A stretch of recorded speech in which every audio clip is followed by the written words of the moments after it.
Recording. Okay. So, well, thank you for joining me on GRIT Group Live, our second episode of GRIT Group Live. One of the questions, and this comes from questions that I've received via email, and that also that I normally get during during in-person conversations, is how did I get into this field of international trade and international business? And so I'm going to answer that question because my journey has been quite interesting, very non-traditional, not a straight path, a very, very interesting journey, and then use the time to answer any questions that you may have about getting involved in the field of the wider field of international business, or if there are any questions specific to international trade. But my experience has gone in different areas where I can speak to three different areas or subfields or approaches to international trade or international business, generally speaking, from the public sector side, from the academic side in academia, and then also working in the private sector. I've had experience in the private sector, and then currently in my role as a business owner or entrepreneur.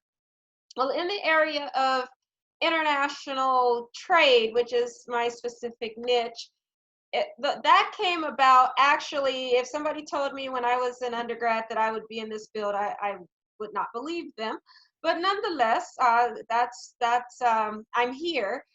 That I'm originally from Los Angeles and studied journalism, broadcast journalism, and Spanish at the University of Southern California. And when I applied to grad school, my whole goal was really just to get a master's degree in political science, because I knew that in journalism, I wanted to do either be a bilingual reporter, so whether it's reporting throughout Latin America in Spanish, in Spanish language news, or even here in the United States, Los Angeles, huge place for Spanish language news, but or in English. But what my area of interest was really to focus on politics, whether it was domestic politics or become a foreign correspondent. So that was really my goal. And as I was finishing up at USC and applying for graduate school, well, I had reached out to a number of people. I'm going to talk about reaching out and doing informational interviews. But for me, that career path was going from undergrad to graduate school to, just to understand the whole graduate school, how all of that works, what I need to know. So I spoke with a number of graduate students as well as directors, advisors from a number of institutions such as Stanford University, Georgetown, Columbia, and at Brown. And Brown is where I ended up going and getting a doctorate in political science. And as I mentioned earlier, my goal was really a master's, but luckily I'd spoken with someone who had mentioned, well, we really don't have a master's program in political science, even though the application says so. Why not? You would just have to check off PhD. And that's what I did. I just said, well, okay, I'll just check off a PhD. Not thinking that I would get accepted, my focus was on the schools where I had applied to a master's program. Shortly after that, I got an email, not too long after, an email from that individual saying, congratulations, I just want to let you know the letter is in the mail, but you have been accepted and we are offering you a fellowship to pursue your doctorate. And so just do the math. Do I want to pay money? 2 to 3 years working on a master's degree, or get a PhD degree that is covered by a fellowship. So getting to the international trade, because when people ask, I always go back to that.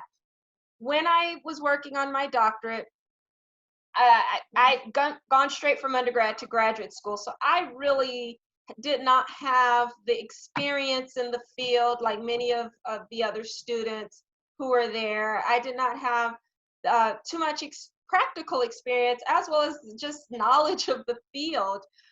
So when I got accepted and we're talking about, okay, what is your research going to be on? I had no clue. I just knew political science and whatever it is going to have to deal with international politics, and particularly within the Latin American region. Because of my ability to speak Spanish fluently, growing up in Los Angeles, speaking the language, I just knew that that just makes sense for me. It's easier for me to maneuver. Many of my friends were from different countries throughout Latin America, so any assistance that I need in terms of housing, whatever, I had that covered. Even though when they talk about research, they say they give you a whole method to selecting your regions or countries of interest, but for me, I had to be practical. Latin America, whether it was Mexico or what have you. But I still didn't have a specific topic. Political science is a field in and of itself. You have subfields: comparative politics, international political economy, international relations, so public policy. So I still was trying to figure out, okay, well, within my subfields, one of them being comparative politics, how can I make this work? How can I develop a research agenda? And the way that came about was during, let's see, I think it was my first year, after my very first year of grad school or first semester, something like that, I I was offered an internship. I'm going to talk about internships. I was offered an internship with the State Department, where I had an opportunity to see how the State Department works. In Washington, D.C., I was in the office of the Deputy Secretary, who is the second to the Secretary of State. At that time, Colin Powell was the Secretary of State, so it was just nice being in the office right next to Colin Powell and having the opportunity to meet him on several occasions and talk to him. But nonetheless, I had an opportunity to intern with the State Department in Washington, D.C., but I also was offered an internship with the consulate, or with the embassy, I'm sorry, with the embassy in Panama. So Panama was not really within my radar. However, in the summer, I was in Washington, D.C., and I said, well, okay, I don't know too much about Panama. I've got Mexico and Central El Salvador and Guatemala covered, but I don't know much about Panama, which is a part of Central America. So I went to the Panamanian Embassy in Washington, D.C., and spoke with someone who was able to, when I asked her, I said, well, look, I'm getting ready to take a semester off. What are some of the top issues? My field is political science. What are the top issues? And one of the things that she had mentioned was trade. So I'm getting to how I got to international trade. Then I'm going to come back once I get through the story to come back and talk about, from these different experiences, what I learned, and sharing what I learned with you. And then you can ask any questions, and even if you have questions as I'm speaking, feel free to let me know, because I can see the comments here. But so when I met with this individual, she says, well, what about trade? And I'm thinking, okay, well, I'm not quite sure, because in my department, the scholars are mainly focused on political regimes. So I'm not quite sure how international trade relates to political science. And that was so after our conversation, I realized, wait, international trade is a huge component of international business. As I tell people, you cannot talk about international business if you do not talk about international trade. Otherwise, you're not talking about international business, because that, as we know, that's exchange of goods and services across borders. At the time, I'm thinking, well, this is more of an economic or a business thing. But when you get to trade, there are policies that govern the movement, and we're seeing that right now. So seeing that right now, especially with the global health pandemic, is finally has been labeled as a pandemic, and just right here in the United States, where our president said, you know, and his way of addressing it is by stopping trade with countries from Europe, excluding the UK, but the travel ban, but also with goods coming in from Europe and from China. So that has a huge impact. So I say that to get back to the point about many of these policies that have an impact. So when I was talking to this individual, she says, well, we're currently negotiating a trade agreement between Panama and the United States. So when you travel and you're there for a whole semester, so that's approximately 4 months, you're traveling there, uh, why don't you focus on that? So I did. I took a semester off while still working on my dissertation, nonetheless, because I did not, you know, I'm on a fellowship, so I did not want to prolong the PhD program, because at that time, you know, many students were minimum of 7 years, and I said, no, I cannot lose a semester. So I traveled to Panama, I interned in Panama, and had a chance to sit in on one of the talks. And as I realized, wait a minute, the governments are the ones that are negotiating these agreements.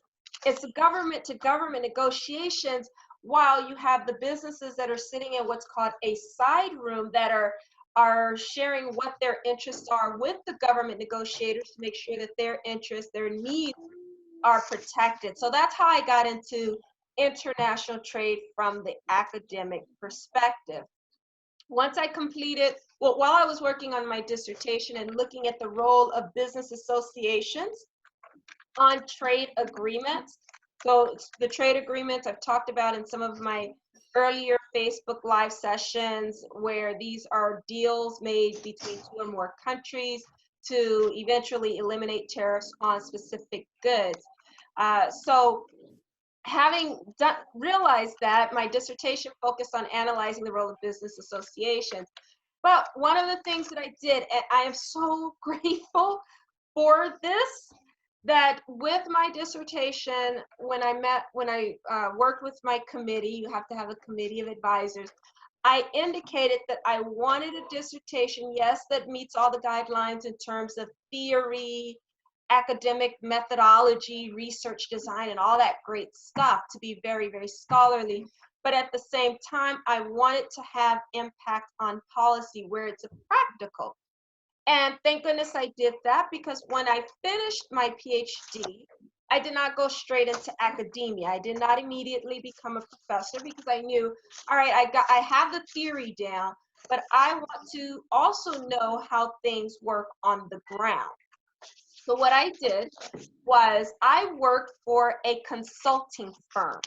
So before I get into the story with the consulting firm, the key thing to take away that I often tell students when I'm giving advice to many students that are trying to figure out how to identify Oh, I opportunities am in the field, with the government side of things, 1701. that all came through internships. So I often encourage students to definitely take advantage of any opportunities to gain that practical experience. Because once you get that practical experience, well, first of all, you realize, is this something that I really want to do or not? It's better to find out then rather than later, to find out, is this something I want to do? And if it is, then you are getting the practical experience. You are really seeing how things work. And it makes you more competitive when you go out into the workforce, because you can say, hey, you know, I've interned with this government agency. In my particular case, it was the State Department, you know, which deals with a lot with our foreign policy. But even when I was interning with the State Department, I had the flexibility to kind of design my internship, if you will. And that's what I really enjoyed. So through that, really sitting in on meetings pertaining to international trade, hearing what was being discussed, some of the key issues, challenges, whatever, I had that experience, but that all came from an internship while I was working on my PhD.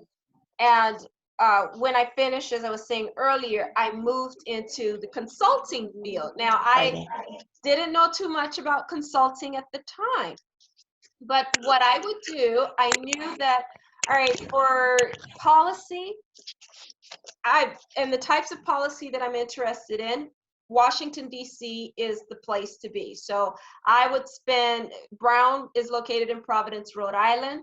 Each summer, I would spend in Washington, D.C., working on my dissertation, but also networking. So that's the second point, the internships and networking. And it was through the networking with a number of people and getting mentors that worked for the government, such as the U.S. International Trade Commission. That's another agency, a nonpartisan agency that does a lot of research on the impact that different trade agreements may have on U.S. industries. I had individuals that work with, as I said, the International Trade Commission, but also in all of that networking, I met a number of people from the private sector who were consultants. And through that, I would just set up, this is the next point I want to mention, your informational interviews. Do not be afraid to pick up the phone. Do not be afraid to meet in person. I know now with technology, there's one of the things that I noticed a lot of people like to hide behind, I sent an email, I didn't get a response, and whoa, it's me, that's it.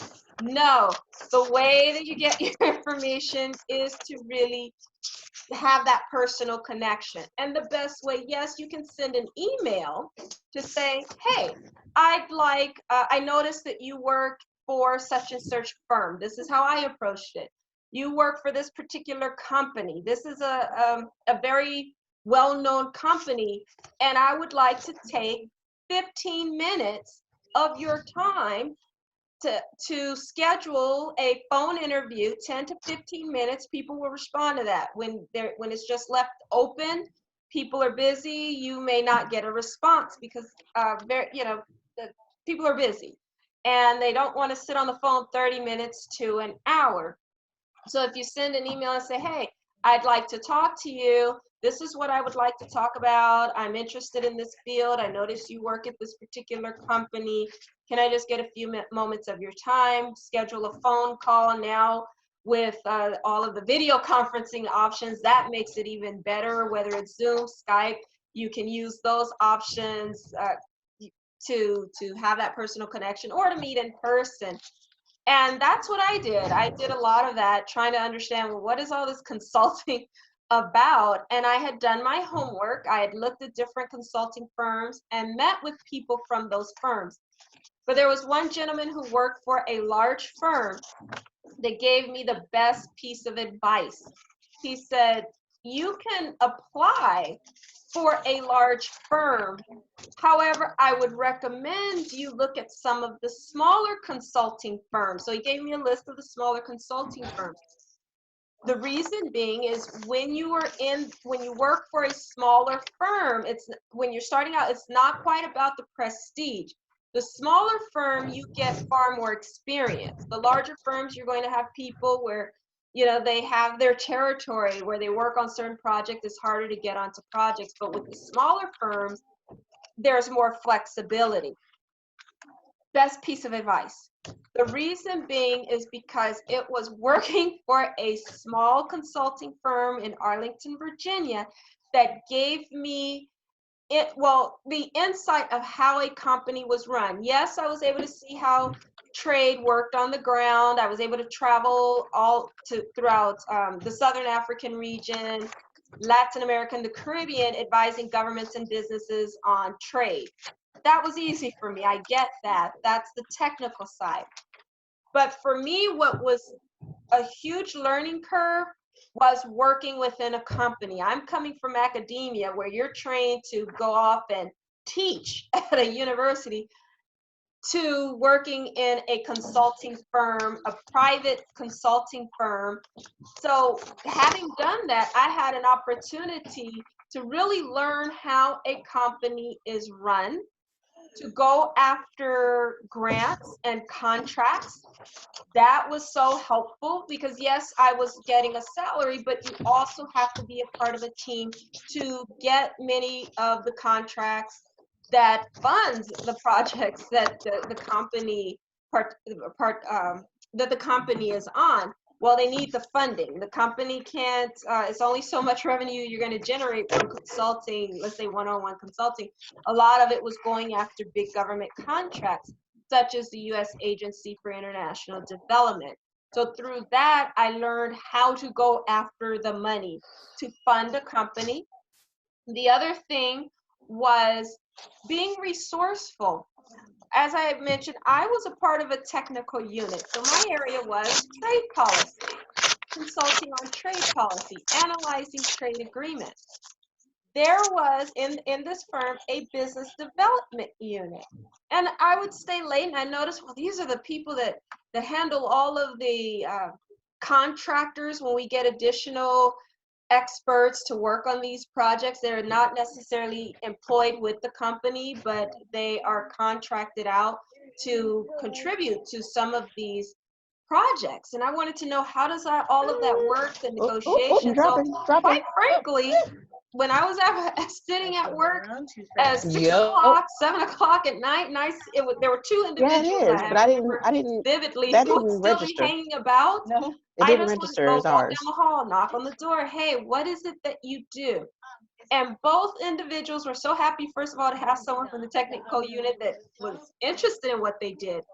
And they sat me down and walked me through the business development side.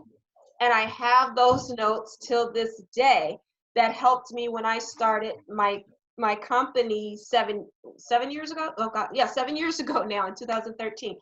That experience helped me. So I mentioned that experience, the consulting, to say for the other point that I want to make about reaching out with informational interviews and making those connections. And also it was through the informational interview, quite frankly, that I got a job at that firm. My email was just, hey, I just want to talk to you. I reached out to one of the vice presidents that I noticed did a lot of the things that I was interested in. I just sent an email and I said, I would like to talk to you. I did not hear back from him. A month had passed and I was getting ready to follow up. By the time I followed up, I finally received an email from him, and it had nothing to do with let's have an informational interview. He went through my resume. I included my resume in that. He just basically said, hey, we would like to interview you for a job. So that's the benefit of really making those connections, because maybe the job probably was advertised out there, but stepping up and really making that connection, as opposed to just hiding behind, I send an email and I just wait and I keep sending another email, to really make that personal connection. So that's the point. So let me just kind of go back, because I know there's quite a bit here, because my story, like I said, it's an interesting journey. Going from academia or finishing up my graduate program to government, that I definitely stress internships, getting that practical experience internships, whether they paid, unpaid. I was fortunate to have paid internships to get that experience. And by it being paid, then I was given more responsibility on those internships and learn how the government worked. Then when I shifted to the private sector, that all came through informational interviews. So in internships to informational interviews, and the informational interviews can give you that's your research, give you the information that you need about your career path and how to shape it. And then you learn things that you probably didn't even think of, as in the example I just shared with you. And out of that informational, or the request for an informational interview, then jobs came out of that. That's important. Before I continue on, let me just see if anybody, because I've talked quite a bit, I just want to see if anyone has any questions on that, and then I can go back into just the academic side, my journey, and what you can learn. Because I have, and many of and this information is information that I've shared with interns with my company, and many of them have gone on where they've gone on to DC, they're working for think tanks where they do research. One intern I just spoke with a couple of weeks ago, she's still working with a government agency, and then others have gone on to the private sector and graduate school. Okay, so I have a hand raised here. Okay, are you able to turn on your video quickly, or if you, or where we can hear you? Okay, I'm taking the, oh, okay, here we go. Okay. All right, so I have a question here. I will read it for the others, because this video is going to go out, so I'll just quickly read it. But those who are on can see in the comments. It says, I have a bachelor's degree in international business, great, and an MBA in logistics and supply chain. Both I completed in Brazil. Even though I have a good academic background, I'm having a little trouble finding a job here in the US because I don't have any work experience in those fields.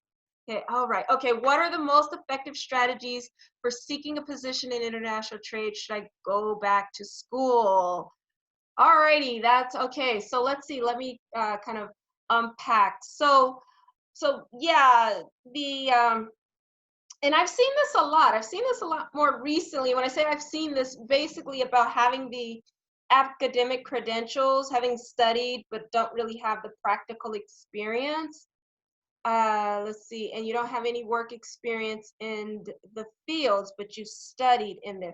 Okay, so the most effective strategies for seeking a position in international trade. And Evan, I know you've gone through the certificate program. Yeah, you did the certificate program, right? In the area of international trade, commerce, correct? Just want to make sure that yes, okay, so you've done that. All right.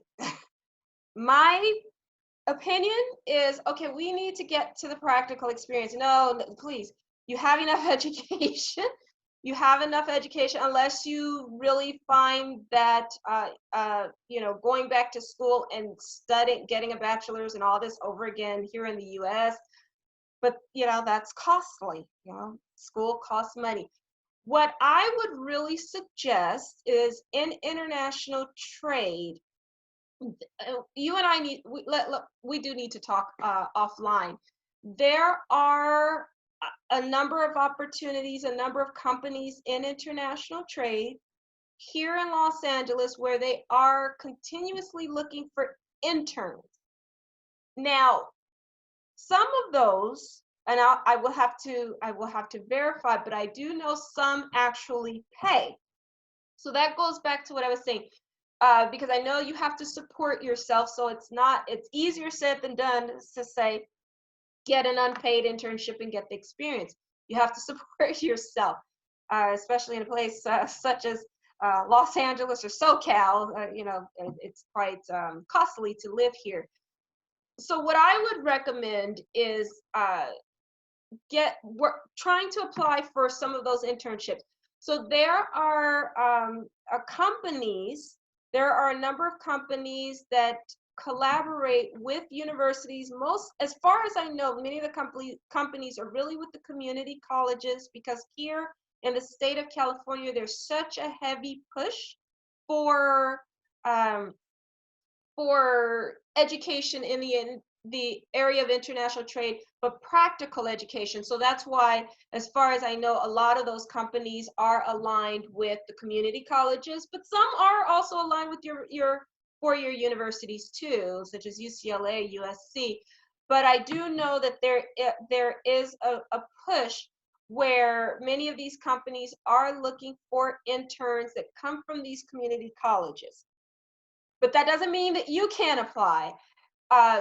What I will need to do when we talk offline is go through a lot of my resources and contacts and see what companies are actually looking for interns, where they have paid internships that you can consider, where you can reach out and see if they have an internship, how long that internship actually lasts, and then make sure that it's going to be the right internship for you. So that's what I would recommend trying to, to get that, really focus on the practical experience. Because if you go over to school and just get more education and don't really have the practical experience, you're going to find you're probably going to be in the same situation. I'm trying to think if I think that that's pretty much my main recommendation. Also, the other thing that I often tell students when I talk to them one-on-one is to get a sense, because international trade is very broad. And one of the things that I realized when I moved back to Los Angeles from the East Coast and living overseas, that a lot of times there are internships in logistics. And and when I would ask students, well, is that really what you want to do? They weren't quite sure. Now that's one area to go into, but there's so many other opportunities. And that's where my very journey becomes a value add when I'm sharing, when I'm offering advice.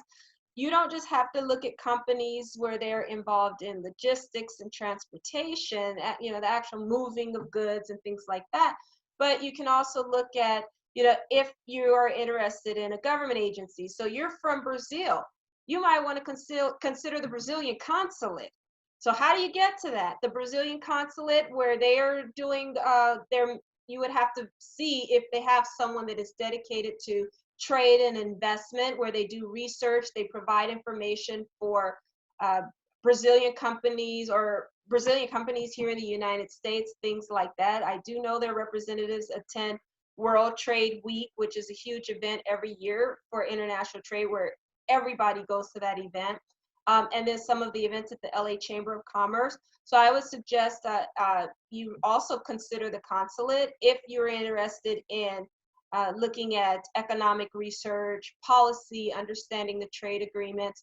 That's another avenue for you. So logistics, if you're interested, but if not, from the government side.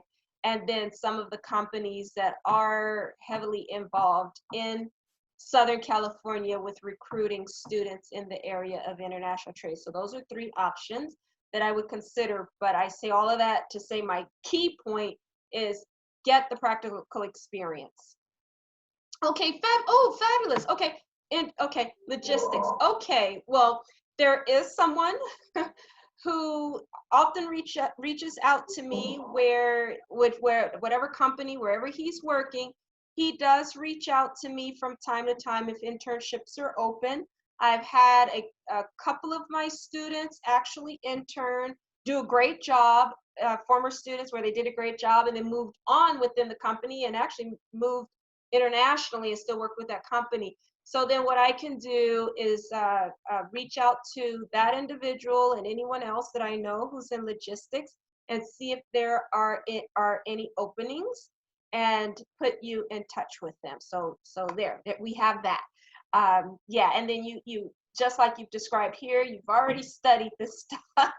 And then you've gone through the UCLA Extension certificate program. So now it's about getting the experience. Okay. Are there any other questions? Oh, fabulous. Okay, so yeah, so we will definitely talk offline after this. And then also, if you need any help, that's one of the things that I do. If you need any help with any of your materials, resume, cover letters, things like that, or just want some tips on the informational, like questions to ask, we can also discuss that as well. Okay. All right, great. Let's see if there aren't any other questions. I'm just going to finish up here in terms of just the journey within the private sector that that I often share. Well, I mentioned the private sector and how that helps me running my business. And then for academia, that's where I went in and was a professor.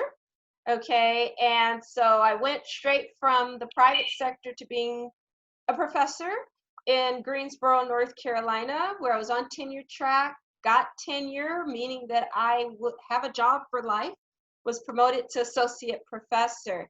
And basically with that, I won't harp on that too much because unless somebody wants to become the next professor, I just briefly want to say that what made me an even better professor in the classroom, as well as doing academic research, was having that practical experience. Because now when I'm talking about trade policies, let's say with the Dominican Republic, or dealing with Africa, sub-Saharan Africa, well, I can also speak from, well, I've actually traveled to these countries, and here's the theory, but this is how things actually work on the ground. So from that perspective, that's where academia, or my private sector, or my practical experience, helped in academia.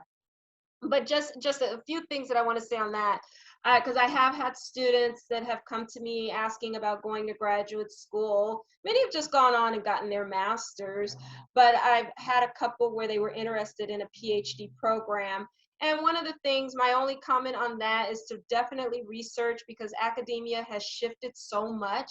And again, that's why I say having that practical experience, and focusing on a research that can be used outside of academia, was so helpful for me, because I could easily transition. I didn't have to just stick with academia.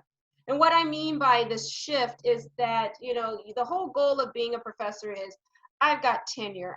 Meaning that I've got a job for life at a particular institution. Well, those positions, I'm saying, are uh, becoming fewer. The industry is changing. You don't have as many tenure track positions. Now, I gave mine up, but that was my decision. I always wanted to work for myself, and just have a larger impact. But for many of the students coming out now, they may find that they're doing adjunct positions, teaching at more than one college just to make ends meet.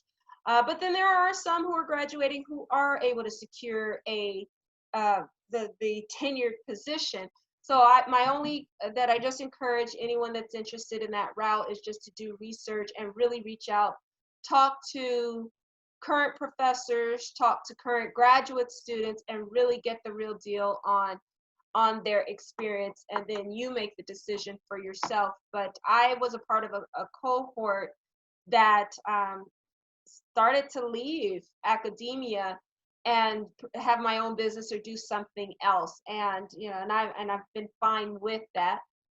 So again, but that's a personal decision, so I won't go on too much on that, unless there's somebody that's interested more in academia. And then just the last thing, the entrepreneur, because I get questions about that, starting my own business. So the way that I got to this stage, like, I'm still in the whole international trade space, all going back to my graduate research. But the having the confidence to leave a tenured position, and where I had just been promoted, to start my own business, really came from an opportunity. I was a Fulbright scholar in the Dominican Republic, and I'm doing academic research, talking to business association leaders and representatives about a trade agreement between the Central American countries, five Central American countries, and the Dominican Republic. Now, Panama is a part of Central America. Panama has its own separate agreement with the United States, but the other countries, Guatemala, El Salvador, Honduras, Nicaragua, and Costa Rica, have signed a regional trade agreement, and then the Dominican Republic is tacked onto that agreement with the United States. So I was in the Dominican Republic on a Fulbright scholarship, interviewing and doing research to talk about the role of the business associations from the agricultural sector and textile and apparel on the agreement, specifically with the Dominican Republic. Well, while I was doing that research, the people that I was interviewing kept asking me to come back, and eventually I got paid to come back to and traveled all throughout the Dominican Republic, outside of just where I was living in Santo Domingo, to travel throughout the country and travel to Costa Rica to explain this trade agreement called DR-CAFTA, and how the thing is structured, what it means for the different industries. And that's where the light bulb went off. And I realized, you know what? I can take this information package it in a way that is useful, not just theoretical, but that's useful to a larger community, and work for myself doing it. Because I've always wanted to still do research, but where it can reach a larger community. So entrepreneurship, not easy. I'm not even going to pretend that it is easy, but it is rewarding. My comments on the entrepreneurship is identify an opportunity. That's where you see where there is a need. Then that's your opportunity. Next step, take action. When I started GRIIT 7 years ago, I think back to the many people that started out with me with the idea, oh, I'm so interested in entrepreneurship. The idea is great, but when it's time to really put in that grunt work, not everybody is willing to do it.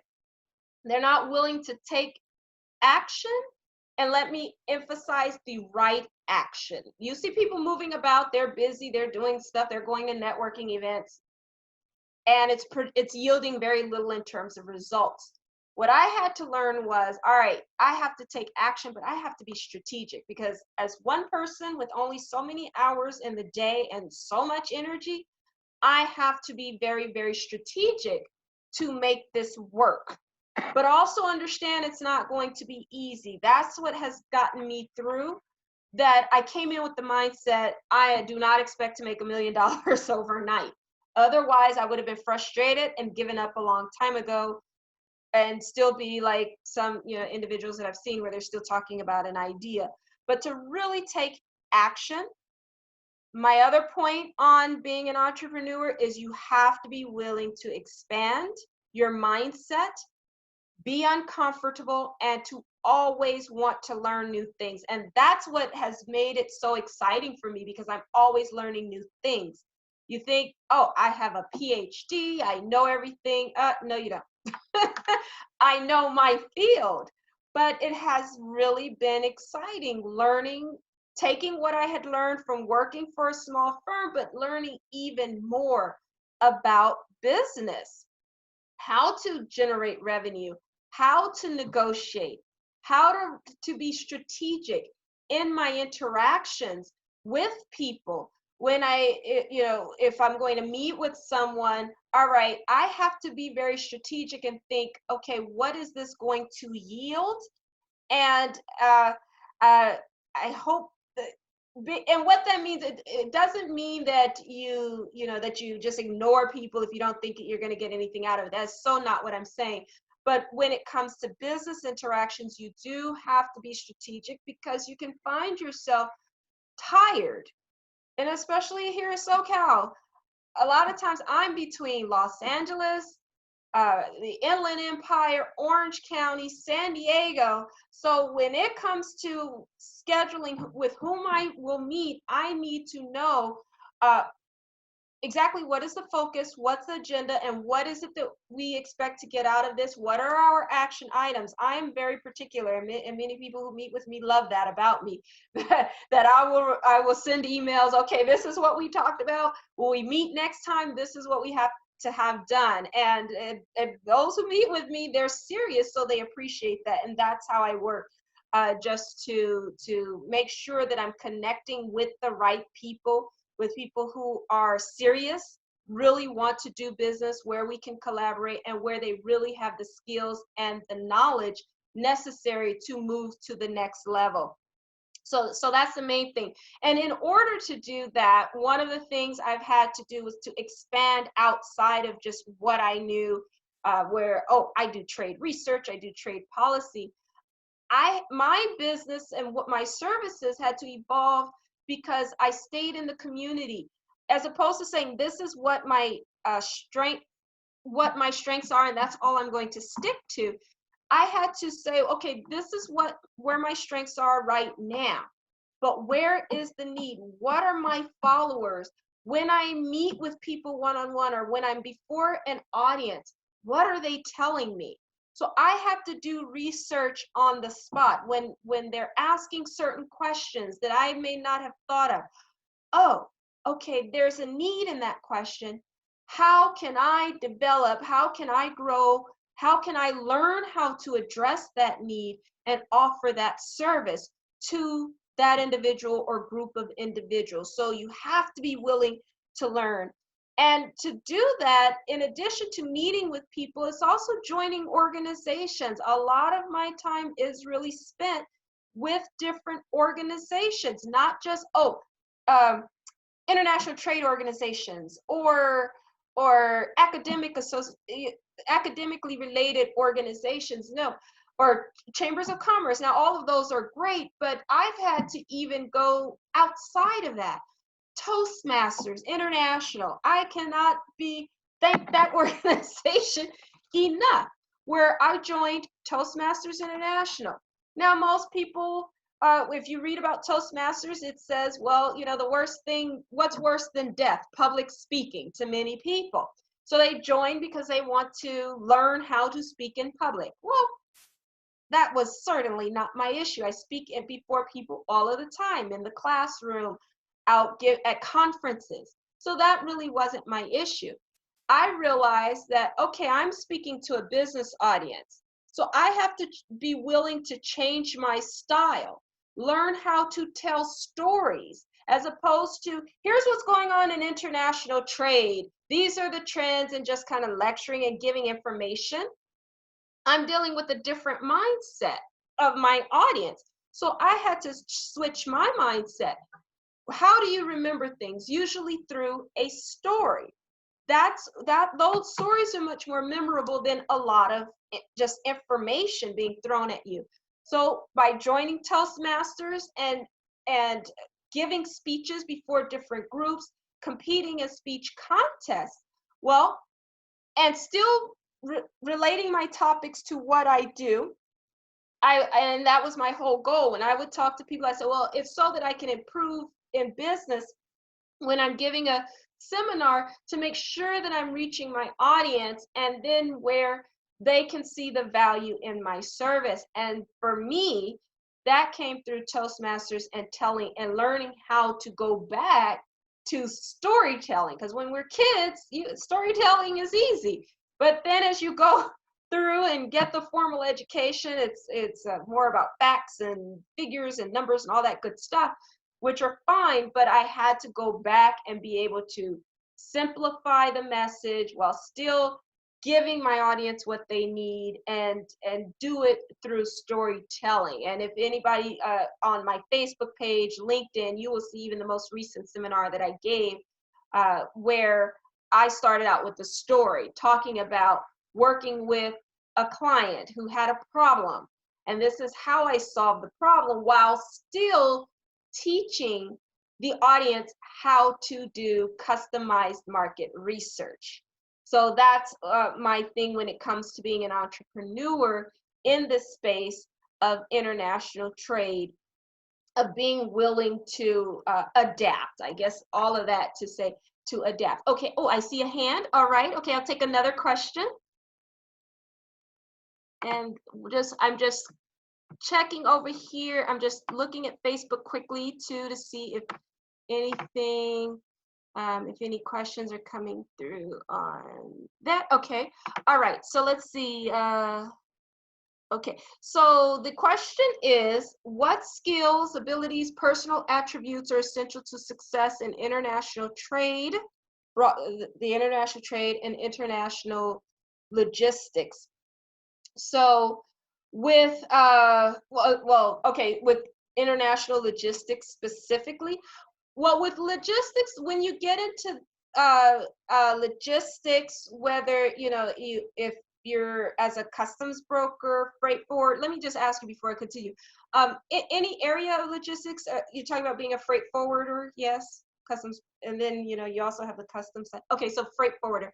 Okay, so with freight forwarder, well, let's see. Basically, I mean, being a quick learner, and being creative. Now, and I know that sounds so broad. The reason why is because with being and I'm thinking about the gentleman that I'm going to reach out to about the internship. One of the things he says is like, it's just being able to make sure you understand how the like let's say you're working with a freight forwarding company, how that company works and understand its markets. But beyond that, he usually says, well, it's not rocket science. So and I would prefer that you talk to someone who's actually in that industry more on a day-to-day basis. But from just from talking to freight forwarders, it's basically, I mean, just really understanding kind of your market and how your service can be, when you're working for a freight forwarding company, can be more competitive relative to the next freight forwarding company, because there are a number of freight forwarding companies, and being able to explain that. Also, one thing that I do know, because even freight forwarding with technology is changing rapidly, and with many of my freight forwarding friends, it's about really getting a grasp on technology, particularly blockchain technology, because that is something that is revolutionizing the industry. So that's the one thing I would definitely encourage if you have not come across that as of yet. And that's where getting that practical experience in freight forwarding. So now that I'm as I think about another contact, I do have, because they're pretty much ahead of the game when it comes to the blockchain. So I do have another contact that I could put you in touch with, a freight forwarding company. Now I don't know if they have any internships, but nonetheless, they may be able to put you on to another company that has internships. But I do know, actually, from one of the gentlemen I saw him not a few months ago, actually, and that's what we were talking about, this whole blockchain technology, and people that really understand the technological side and be well equipped and ahead of the curve, or really just understanding it, and then from that perspective. And let me ask you, actually, have you come across in any of your studies, I'm just curious, because have you come across blockchain technology as it pertains to logistics?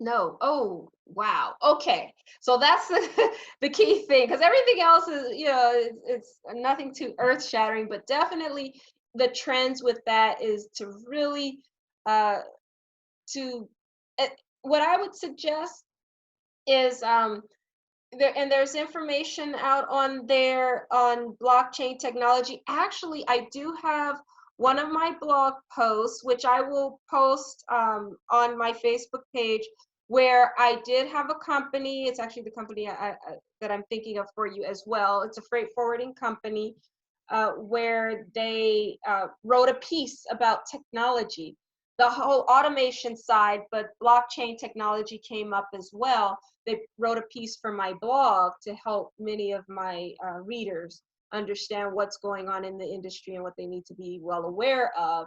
And so that's something that I would suggest that you learn more about, and as you try to get that practical experience. Okay. Um, let's see. Yeah, that's it. I know that was a long journey, and I'm going to try to wrap it up. But I'm so grateful for those who joined in and the great questions. I mean, these were great questions. This is being recorded on Zoom and will be available on both Facebook Live. I'm not, yeah, I don't see where anyone has come in on just the Facebook page. Let me just refresh to make sure. But also on my YouTube channel, which is just under the name of my company, Global Research Institute of International Trade. So I just want to wrap up our conversation, just some key things. But again, I thank everyone for their time and their interest. But my key thing, especially to the students who are on, or anyone interested in a career change, or even if you're not, if you know someone who may be interested, the key thing, my tips to walk away: internships to get that practical experience, of course, work in the field; outreach, so to try to schedule informational interviews with someone who is doing what you're interested in doing. And then just to make sure when you have a request for an informational interview that it's quick to the point. Let them know, hey, I just need 10-15 minutes of your time. This is what I want to talk about. You're going to get a better response that way, as opposed to, hey, do you have time? And it's all broad because so many people are busy. Purposeful relationships and networking, being very strategic, as I mentioned earlier. And then to get involved in some organizations that can help to build the required skills. So I like that question about the skills that are necessary. So find some organizations, and you can learn about those organizations from other people in the field. What organizations or associations are they a part of, to enhance their skills and also to network with others in the field. So those are my tips for this afternoon. And then again, as a follow-up, if anyone needs, one-on-one to help with an interview prep, or for whether it's an informational interview or an actual interview, I'm willing to do that, to review any materials such as a cover letter, a resume, and then also with presentations, if you need assistance with improving your presentations through storytelling. Those are all things that I am available to assist with. So you can always reach me at, I'm just going to put the email here, grit@grit.org, or my phone number, 310-912-7950. And I look forward to working with you. And I thank everyone for joining. And just watch out for the next announcement for the 3rd episode of Grit Group Live, and share this one. It will be posted, and I would appreciate it if you could share with others who may be able to benefit. Thank you so much, and have a great rest of your day. Bye-bye.